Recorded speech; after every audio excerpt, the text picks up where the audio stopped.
Fabiola, voltei aqui, dado o caminhar do noticiário do dia. Tem a prova mais importante na avaliação dos investigadores, e também pelo que eu olhei, me parece ser realmente a prova mais importante da investigação. É um áudio que foi encontrado pela Polícia Federal no computador do ex-diretor da ABIN, Alexandre Ramagem, quando a Polícia Federal cumpriu busca e apreensão na residência dele. Isso foi no ano passado ainda, ou no início desse ano, até estou confuso em relação a isso, porque essa investigação já tem algum tempo. A Polícia Federal encontrou uma reunião, um áudio de uma reunião entre Alexandre Ramagem e o ex-presidente Jair Bolsonaro, que teria ocorrido quando o Bolsonaro era presidente da República, e que coloca o então presidente da República diretamente no centro dessa investigação sobre desvios na Agência Brasileira de Inteligência, porque comprova a participação de Jair Bolsonaro na discussão com Alexandre Ramagem sobre estratégias jurídicas para blindar o filho do presidente, Flávio Bolsonaro, em uma investigação que ele respondia sobre desvios no seu gabinete de deputado estadual, a conhecida como investigação do caso das rachadinhas, que acabou de fato sendo anulada pela Justiça. O diretor da BIM da época, Alexandre Ramagem, se reuniu com Bolsonaro e com integrantes da defesa de Flávio Bolsonaro, justamente para discutir o que é que eles poderiam fazer para minar essa investigação, e tentar blindar o filho do presidente do avanço dessas investigações. Essa gravação de um áudio tem duração de aproximadamente uma hora, também mostra que participou dessa reunião o então ministro do GSI, Augusto Heleno. E é nessa reunião que surge uma ideia apresentada por Ramagem, de acordo com o relatório feito pela Polícia Federal, de abrir um procedimento contra os auditores da Receita Federal que investigaram Flávio Bolsonaro, justamente para pressionar esses auditores e para tentar criar alguma narrativa de ilegalidade na investigação conduzida contra Flávio Bolsonaro. Isso foi colocado em prática realmente, os auditores foram investigados e essa informação acabou sendo usada também para depois anular a investigação contra Flávio Bolsonaro. Mas isso coloca o então presidente da República diretamente como envolvido na atuação da BIM paralela, da BIM clandestina, porque é óbvio que não é papel de um órgão de Estado ser usado para blindar o filho do presidente sobre investigações em andamento.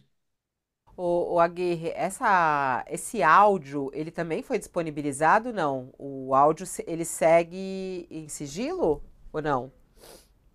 Esse áudio foi enviado pela Polícia Federal ao ministro Alexandre de Moraes, mas ele não foi divulgado pelo ministro.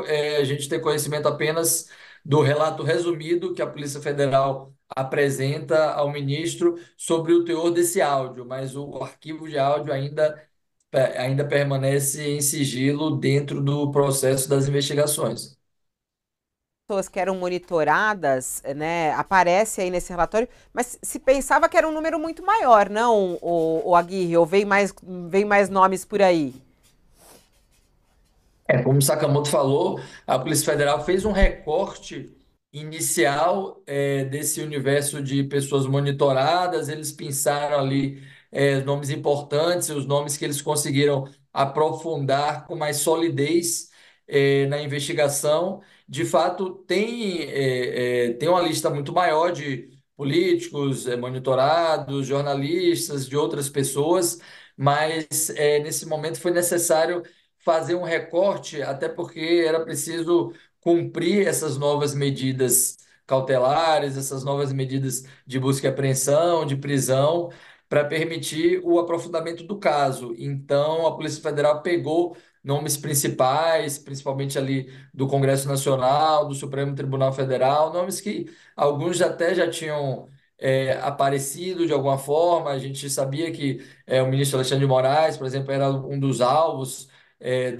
desses dossiês, dessa produção da BIM paralela, mas acho que o que chama a atenção realmente é o caráter sistemático, é a forma como essa estrutura da ABIN era usada para analisar, para levantar e vasculhar informações sobre a vida desses considerados adversários políticos do governo e a sistematização disso em conversas, a produção de dossiês, no envio desses dossiês para influenciadores digitais, para integrantes ali do gabinete de ódio difundirem isso para poder cair nas redes sociais e, de certa forma, funcionar como ataques a essas autoridades. Eu vi aqui olhando bem rapidamente que uma das pessoas, por exemplo, que teria recebido essas informações seria o jornalista bolsonarista Oswaldo Eustáquio, que é investigado em diversas outras apurações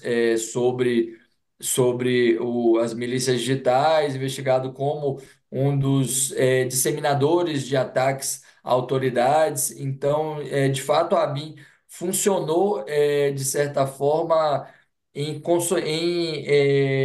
sinfonia, em sintonia com esses influenciadores digitais bolsonaristas para disseminar ataques a todas essas autoridades que, de certa forma, desagradavam o governo Bolsonaro.